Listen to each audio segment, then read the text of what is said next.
Y como se muestra en la presentación, vamos a hablar acerca del receptor tirosinquinasa. Acá tenemos el contenido de la presentación y empezamos hablando acerca de su definición.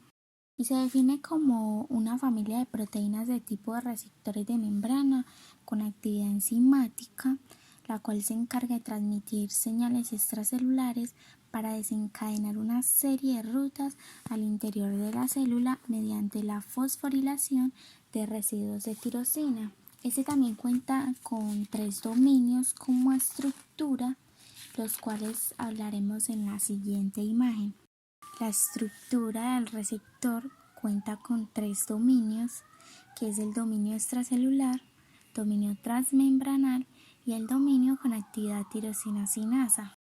El dominio extracelular, ubicado en la parte superior, se define como el sitio donde se lleva a cabo la unión ligando a la molécula señal. En el dominio transmembranal, ubicada en el medio, se define como la región que le permite permanecer anclada a la membrana plasmática, y el dominio con actividad tirosina sinasa, ubicado en la parte inferior del receptor, cataliza la transferencia de grupos fosfatos, específicamente en residuos de tirosina. Como otra parte importante a nombrar en la estructura, tenemos en la primera imagen que encontramos el receptor en forma monomérica, especialmente en los factores de crecimiento, y en la segunda imagen vemos que encontramos el receptor en forma dimérica, especialmente y únicamente en la insulina. Que esté en forma monomérica significa que está inactivo, todavía no tiene ninguna función celular, ya que aún no cuenta con su molécula señalizadora en la parte superior del dominio, que eso es lo que haría que se activara. Y la insulina siempre se va a encontrar activa, por eso es dimérica, significa que está activa. Ahora proseguimos con la dimerización de los receptores. Tenemos que hay 2 mecanismos. El primero, la dimerización mediada por un ligando, y el segundo, la dimerización mediada por receptor. En esta primera imagen vemos el primer mecanismo y se da cuando el ligando que se une posee 2 sitios para unión con el receptor. Así, una sola molécula puede ser capaz de unirse a 2 receptores al mismo tiempo, lo que va a producir la dimerización mediada por ligando, como lo vemos en la imagen. Los ligandos con esta capacidad van a poseer 2 subunidades idénticas, y estas 2 subunidades van a estar unidas por puentes disulfuros. Cada subunidad entonces tiene la capacidad de unirse a un receptor diferente, y así es como se media la unión de esos 2 monómeros, lo que produce la dimerización.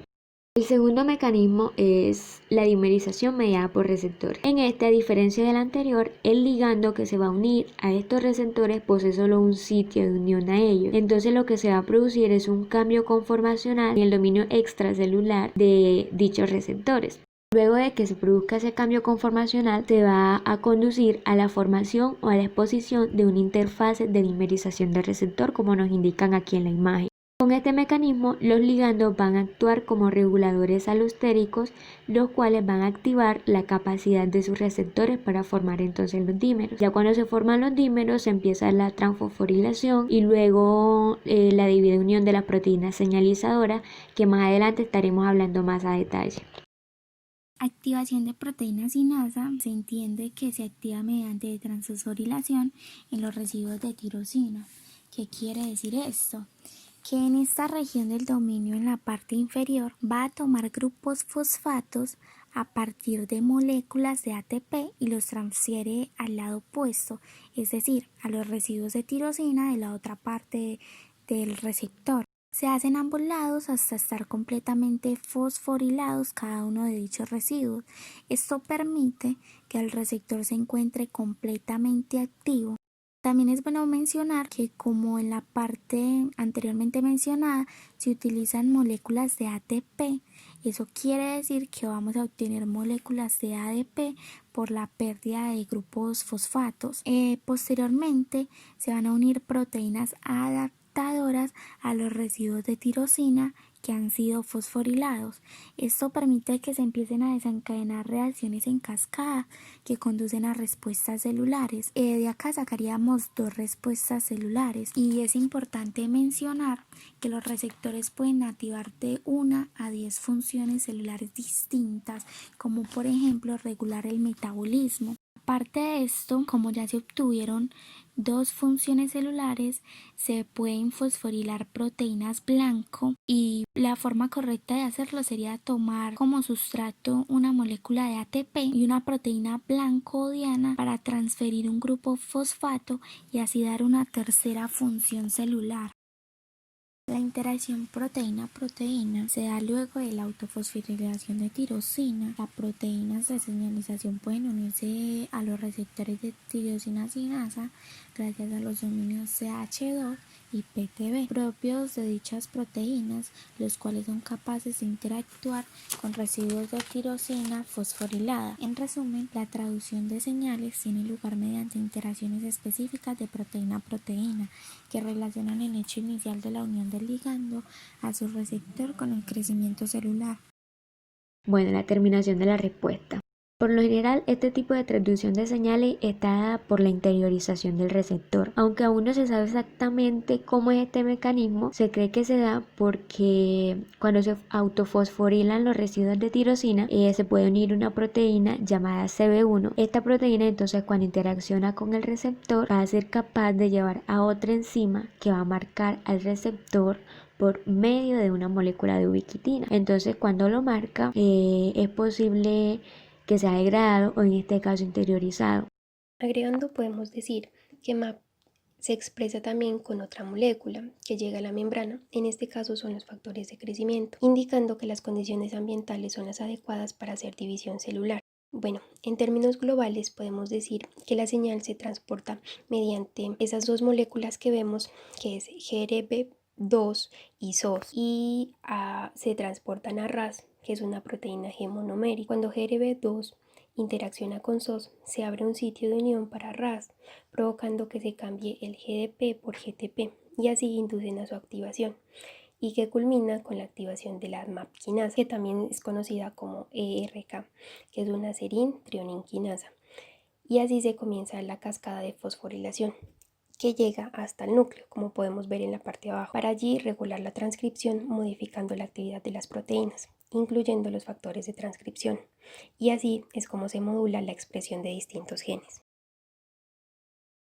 Las proteínas involucradas en las vías, iniciamos con IRS1, que se conoce como sustrato receptor de insulina 1, el cual es el centro de nucleación de la vía.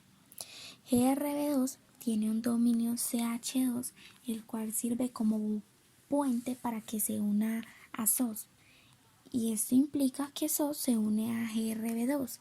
RAS es una proteína gemonomérica anclada a la membrana plasmática y unida a moléculas de GDP por GTP. Entonces RAS con GTP conduce a la activación de RAS1, que es una proteína sinasa activa cuando está con RAS, y RAS unido a MEC hace que se fosforile, y de esa fosforilación sale ERK, que la fosforila en dos residuos, que sería trionina y tirosina. Después de esto aparece LK, que se fosforila cuando se une con CRF, que estimula la transcripción de genes involucrados en procesos de división celular. Como podemos observar, tenemos un receptor tirosinquinasa. Este está compuesto por dos monómeros, que son estas dos figuritas moraditas que podemos observar.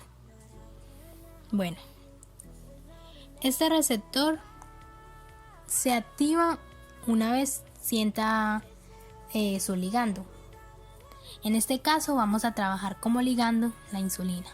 Bueno, entonces sabemos que la insulina se encuentra libre en su medio, en el medio extracelular. Esta se va a acercar poco a poco al receptor.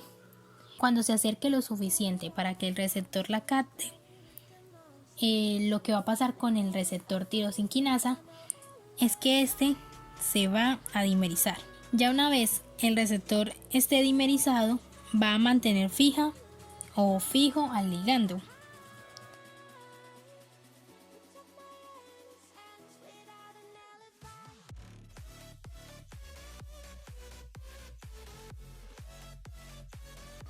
Y la siguiente reacción que va a ocurrir sería la transfosforilación. Bueno, ¿cómo ocurre esta? Tenemos que recordar que en el dominio tirosina-quinasa hay varias moléculas de ATP libres. Estas moléculas de ATP libres le van a aportar al receptor, o el receptor va a tomar de estas moléculas de ATP su grupo fosfato. Una vez el receptor tome su grupo fosfato, va a empezarlas a transferir a los residuos de tirosina que tiene acumulados. No directamente, sino que va a ocurrir de manera cruzada. Es decir, los grupos fosfatos del lado izquierdo van a fosforilar las tirosinas del lado derecho y viceversa. Y esto va a ocurrir continuamente hasta fosforilar casi todos los residuos de tirosina. Y por eso se le llama transfosforilación, porque se hace como de manera cruzada. Se transporta una a la vecina y la vecina a la otra.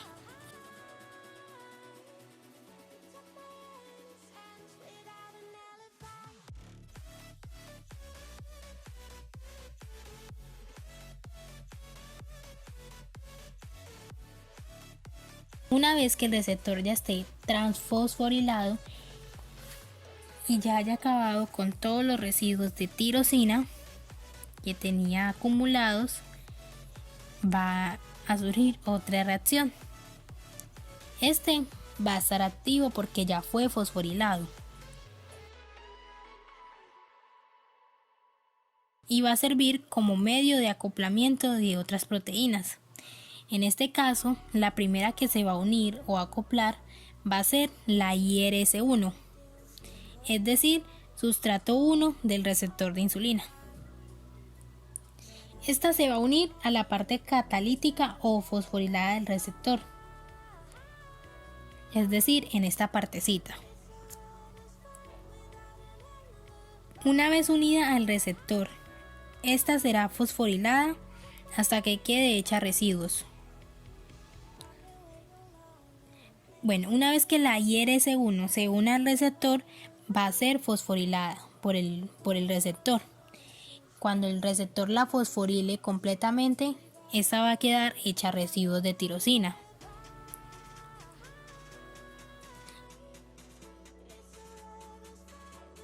Cuando quede hecha residuos de tirosina, entonces esta proteína tiene varios dominios específicos. Va a aparecer la proteína GRB2. Hay algo que hay que destacar de esta proteína, es que ella tiene dominios específicos. Y en este caso el que más vamos a destacar será el dominio llamado SH2, que está diseñado para unirse solo a tirosinas fosforiladas, como le pasó a la IRS1, que fue fosforilada por el receptor y quedó hecha un residuo de tirosina.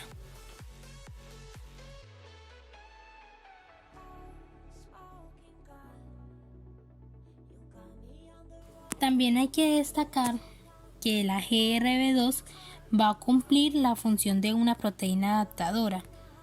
Ella va a funcionar como un tipo de puente para que se una a otra proteína. En este caso, la otra proteína que se va a unir va a ser la proteína SOS, que se va a unir al otro dominio de la GRB2. Listo, entonces como vemos, ya se formó todo este complejo.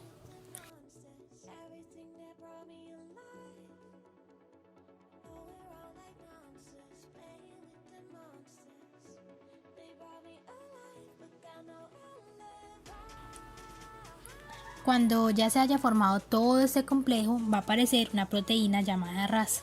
Esta es una proteína G monomérica que se encuentra en la membrana plasmática y unida a una molécula de GDP. también llamada guaninosin difosfato.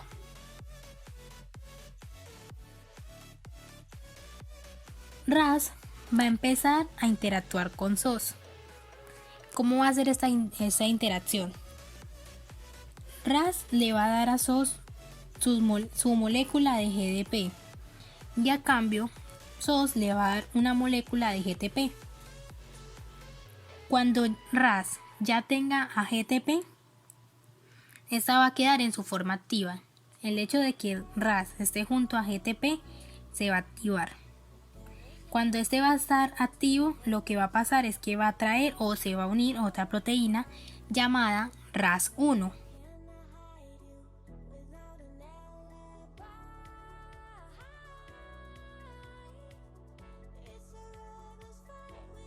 Cuando RAS y RAS1 estén juntos, se le denomina una proteína sinasa activa.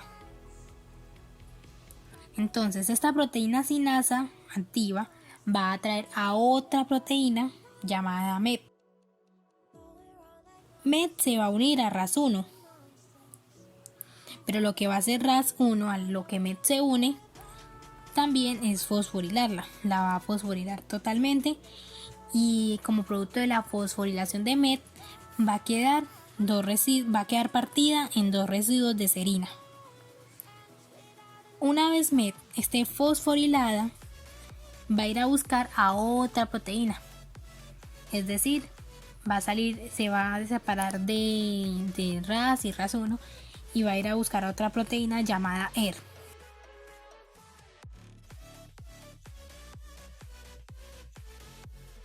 Cuando MET encuentre a ER, se le va a unir y también va a hacer lo mismo, se va a empezar a fosforilar a ER. Y esta va a quedar fragmentada en 2 residuos. ¿En 2 residuos de qué? Bueno, va a quedar fragmentada en 2 residuos de tirosina y de trionina. Y cuando yo dije que ER fue fosforilada por MET y quedó fragmentada en 2 residuos de trionina y tirosina, es erróneo decir que quedó fragmentada, porque lo que realmente ocurrió fue que los aminoácidos trionina y tirosina de la proteína fueron los que ganaron el grupo fosfato. Igual puedo hacer esta aclaración mucho antes cuando hablamos de que RAS fosforiló a MET. Los que se vieron afectados fueron específicamente los aminoácidos de serina. Ya siendo aclarado este error, podemos continuar con el video. Cuando ER ya esté totalmente fosforilada, se va a dirigir al núcleo o se va a traslocar al núcleo. Se va a separar de MET.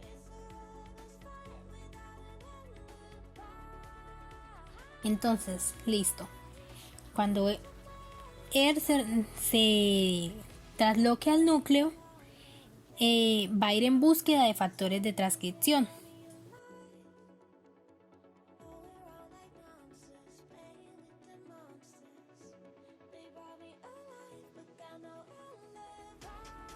¿A qué me refiero? ER fosforilada se va a unir a un factor de transcripción. Ese factor de transcripción se llama EL1. Y una vez se una, también lo va a fosforilar. Y cuando ya EL1 esté fosforilado, se va a unir a otro factor de transcripción que se encuentra allí, llamado SRF.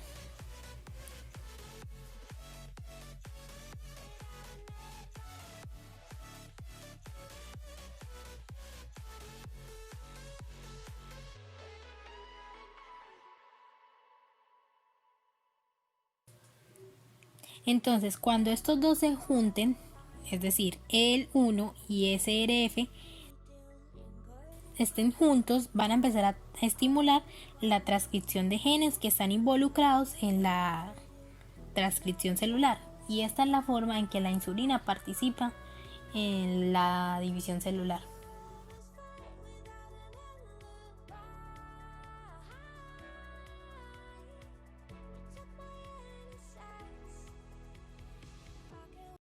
En este video yo no voy a explicar cómo se activa el receptor, con su ligando, que es la insulina, sino que voy a iniciar de una desde el acoplamiento de proteínas, cuando ya el receptor esté totalmente fosforilado. Cuando este esté totalmente fosforilado, la primera proteína que se va a unir va a ser la IRS1. Esta proteína, al unirse al receptor, va a ser fosforilada y va a quedar hecha residuos de tirosina, o también se le dice la proteína fosforilada. Cuando esta esté totalmente fosforilada, hecha residuos de tirosina, va a aparecer la proteína PI3K.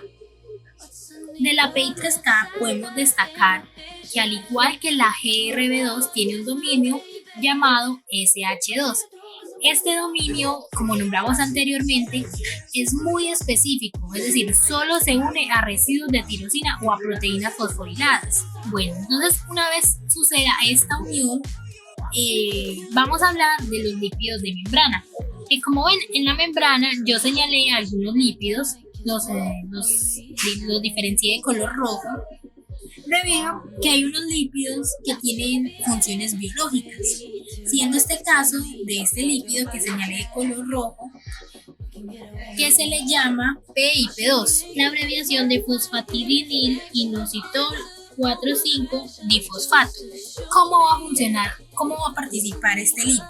Entonces, este va a participar porque puede ser modificado por la PI3K, pero solo puede ser modificado si la PI3K está unido a un IRS1 fosforilado, como ya pasó anteriormente.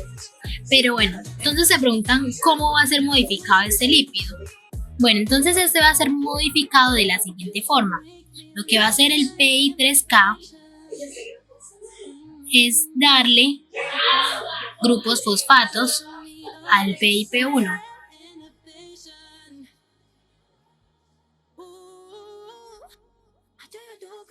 Entonces, una vez el PI3K lo modifique dándole un grupo fosfato al PIP2, este va a quedar convertido en PIP3. Entonces, ya una vez PIP3 haya quedado modificado, va a aparecer otra proteína llamada PKB, abreviatura de proteína sinasa B, y se va a unir a PIP3. Una vez estas dos estén juntas, va a aparecer otra proteína sinasa llamada PDK1, se les va a unir y las va a fosforilar. Una vez PKB haya quedado totalmente fosforilada, va a aparecer otra proteína, o va a ir en busca de otra proteína llamada PKC, que es una proteína sinasa C. Entonces, una vez PKB fosforilada haya encontrado PKC, va a hacer lo mismo, también va a fosforilar a PKC. Una vez PKB fosforila PKC, es la que se va a encargar de liberar al GLUT de las vesículas intracelulares. Entonces, como decía, la proteína PKC va a ser la encargada de liberar a los GLUT de las vesículas y que estos se muden a la membrana plasmática. Entonces, ya una vez que estos se encuentren en la membrana plasmática, ya van a permitir la entrada de glucosa a la célula. Por eso se dice que la insulina es una hormona hipoglucemiante. Añadiendo a lo que dice mi compañera, podemos decir que hay otra vía de activación para PI3K. En la imagen podemos mirar cómo la insulina se une a su receptor IR, activando la actividad del receptor tirosina quinasa, con la posterior fosforilación y activación del sustrato receptor de la insulina IRS1. Cuando este se fosforila, activa a la 1-fosfatilinositol 3 quinasa, que es la PI3K. Esta enzima, a través de la señalización, activa a AKT2, que fosforila e inactiva a AS160, como lo miramos en la imagen, una proteína que evita la translocación de GLUT4 a través de su interacción con las proteínas RAF, y esta más ATP permiten el tráfico de GLUT de la vesícula a la membrana, permitiendo la entrada de la glucosa. Bueno, aquí quisimos incluir dentro de la presentación un artículo llamado Resistencia a la insulina mediada por lípidos, desentrañando el mecanismo. Este artículo tiene por autores a Barman T. Samuel, Kit Falk Petersen, Gerald Hay Schulman. Bueno, con respecto a la introducción al artículo, se tiene de que la resistencia a la insulina se ha sido asociada durante mucho tiempo con la obesidad y que se postuló que los lípidos podían dañar el uso de la glucosa estimulada por esta hormona, o sea, por la insulina, y que se daba a través de la inhibición de la glucólisis en puntos claves. Pero luego de haber realizado varios trabajos en las últimas 2 décadas, se demostró de que la resistencia a la insulina inducida por los lípidos en el músculo esquelético va a provenir de defectos en la actividad del transporte de glucosa estimulada por la insulina. Entonces, el hígado es también resistente a esta hormona, la insulina, en términos de inhibición a la producción de glucosa hepática y la estimulación de la síntesis de glucógeno. Ya en los músculos y en el hígado también, la acumulación intracelular de lípidos, específicamente el diacilglicerol, va a desencadenar la activación de nuevas proteínas quinasa C con algunas alteraciones posteriores en la señalización de la insulina. Entonces, esta hipótesis va a explicar el mecanismo de resistencia a la insulina en la obesidad, en la diabetes tipo 2, en la lipodistrofia y en el envejecimiento.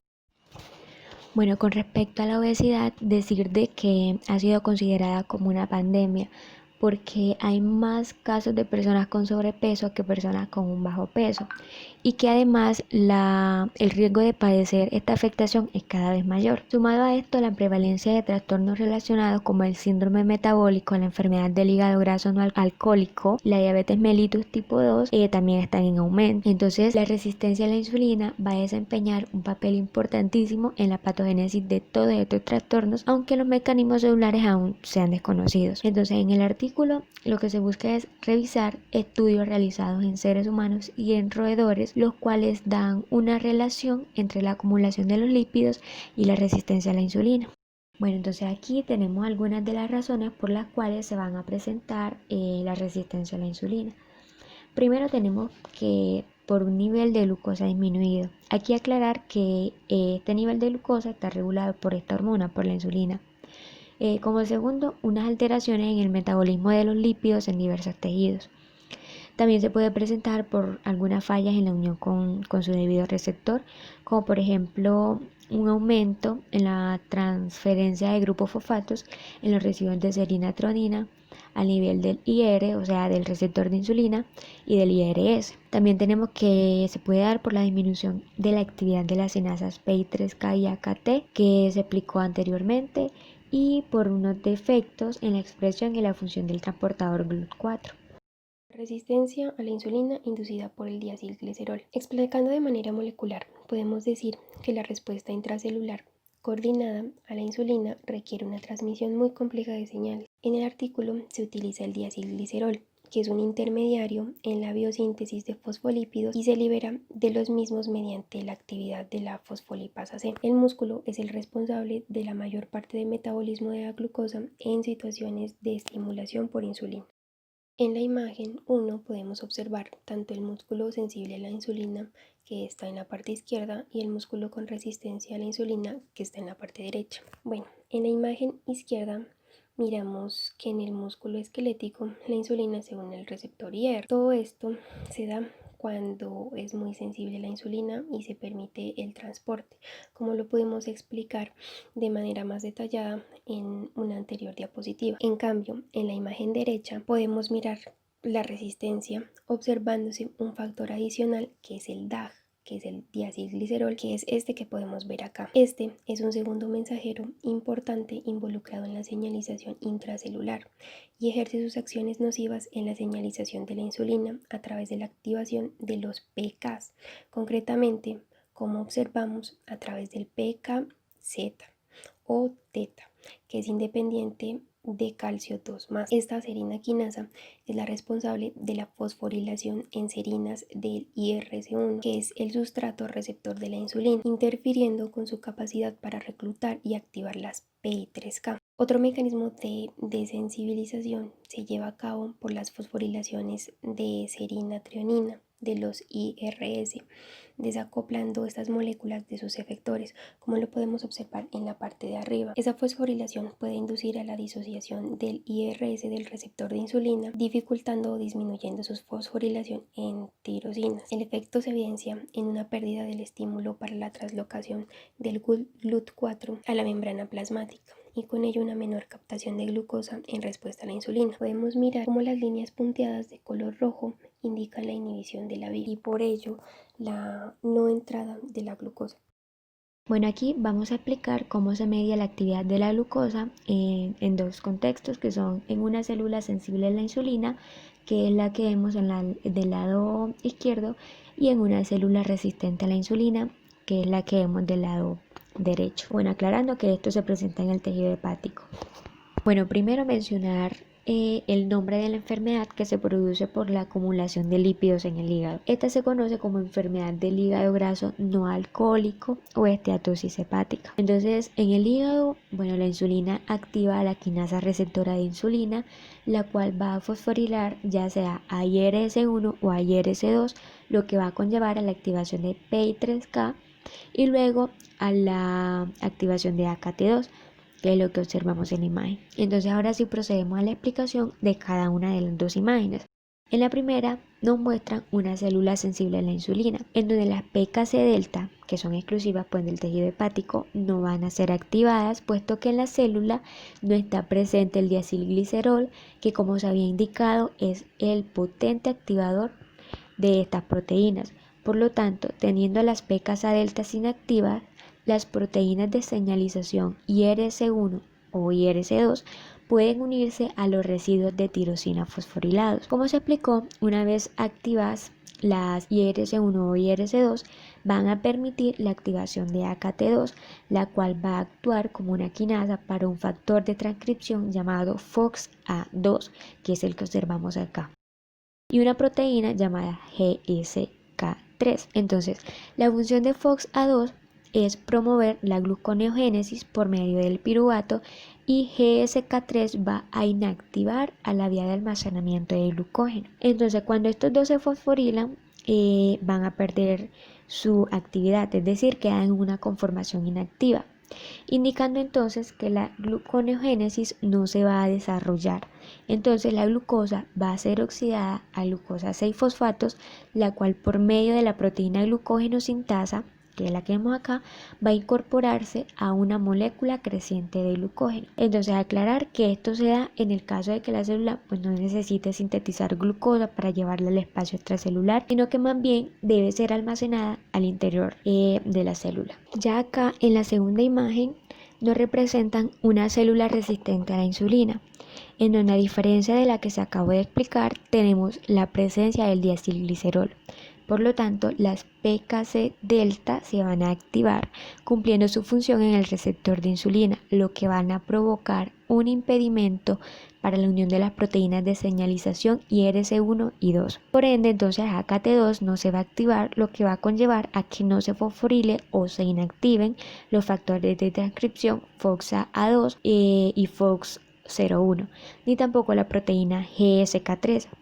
Entonces, como quedan activos, ambos van a cumplir sus respectivas funciones y se da el paso a la gluconeogénesis mediada por piruvato. Entonces, la glucosa no va a ser almacenada en glucógeno como la anterior, sino que más bien permite la síntesis para luego ser liberada al exterior. Una de las consecuencias de la resistencia a la insulina es la lipodistrofia. Esta enfermedad nos ofrece una oportunidad para evaluar el papel del depósito de lípidos ectópicos sin ninguna contribución de expansión en la masa del tejido adiposo, periférico o visceral. Podemos catalogarla como una condición patológica que se caracteriza como una ausencia del tejido adiposo. Sin embargo, a veces también produce una acumulación o combinación de ambas, por lo que llamamos a la pérdida lipoatrofia y a la acumulación lipohipertrofia. Tiene muchas manifestaciones clínicas dependiendo del grado de la enfermedad y su evolución. En función del grado de pérdida del tejido adiposo se determinan variedad de complicaciones metabólicas, pudiéndose diferenciar como variedad en zonas localizadas, por ejemplo, que son zonas pequeñas, variedad parcial, que son las extremidades, y variedad generalizada, que es en casi todo el cuerpo. Las principales complicaciones de esa enfermedad son de orden metabólico y mecánico-estéticas. Las alteraciones metabólicas pueden ser de tal gravedad que pueden poner en riesgo la vida de las personas. Existen tratamientos actuales que dependen del tipo de lipodistrofia que tenga cada individuo. Su objetivo se centra en mejorar los trastornos metabólicos y las patologías producidas por el cambio de la distribución en el tejido adiposo. Por lo general se recomienda al paciente la dieta y el ejercicio, que contribuyen a mejorar su calidad de vida. Además de, como decía anteriormente, la dieta equilibrada, porque ellos tienen muchos riesgos de padecer enfermedades cardiovasculares y diabetes.